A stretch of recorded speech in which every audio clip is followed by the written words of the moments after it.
जय माता दी दोस्तों। माता रानी की इस सच्ची भगतनी की कहानी सुनकर आपकी आंखों से आंसू झलक पड़ेगा। सुनिए दोस्तों।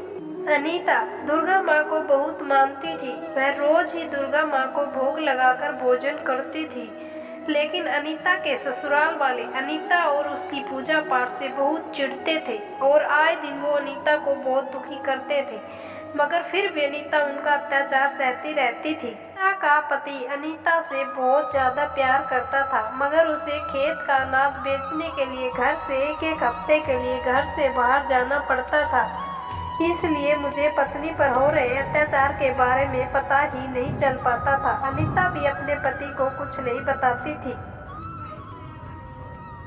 तभी कुछ ही दिनों में माँ दुर्गा की नवरात्रि आ गई तो सुनीता ने अपनी सासू माँ से कहा, माँ जी, मैं 9 दिन माता रानी के व्रत रखूंगी ताकि हमारे घर में सुख शांति रहे। सुनते ही अनीता की सास ने अनीता के बाल पकड़कर उसे बहुत मारा और कहा, तू क्या माता की पूजा करके हम पर जादू करना चाहती है? तू क्या सोचती है कि माता रानी की पूजा करने से हमारा काम और बढ़ेगा, हमारे घर में सुख शांति होगी? अरे आज तक हमने किसी भगवान को नहीं माना और हमारा काम देखो कितना अनाज बिकता है।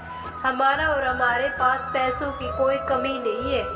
तब अनीता ने कहा, माँ जी ऐसे ऊंचे बोल मत बोलिए, कहीं माता रानी को बुरा ना लग जाए। कोई बात नहीं, आप मना कर रही है तो मैं नहीं करूँगी व्रत, मगर ऐसा मत बोलिए।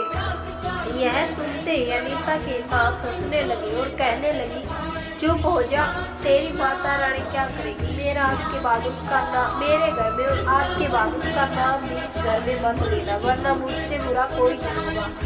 ये सुनकर अनीता बहुत रोती हुई अपने कमरे में जाकर अपने कमरे में रखी छोटी सी माता की मूर्ति के आगे जाकर रोने लगी और माँ दुर्गा जी से कहने लगी, माँ कृपा, आप मेरी सास की बातों का बुरा मत मानना, वह गुस्से में थी। अब अगले दिन माता रानी का पहला नवरात्र था और उससे एक दिन पहले अनीता की सास को रात के समय बड़ी ही बेचैनी हो रही थी और रात को सो ही नहीं पा रही थी। तभी थोड़ी ही देर में उसकी सास की जैसे ही आंख लगी वैसे ही उसे बहुत बुरा सपना आया और सपने में जैसे उसे कई शेर खाने को दौड़ रहे हैं।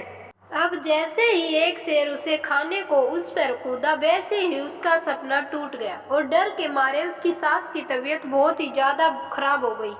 तभी अचानक आधी रात को उनका दरवाजा बजा तो दरवाजे पर अनीता का पति आया था और वह बहुत घबराया हुआ था। तो अनीता ने पूछा कि क्या हुआ?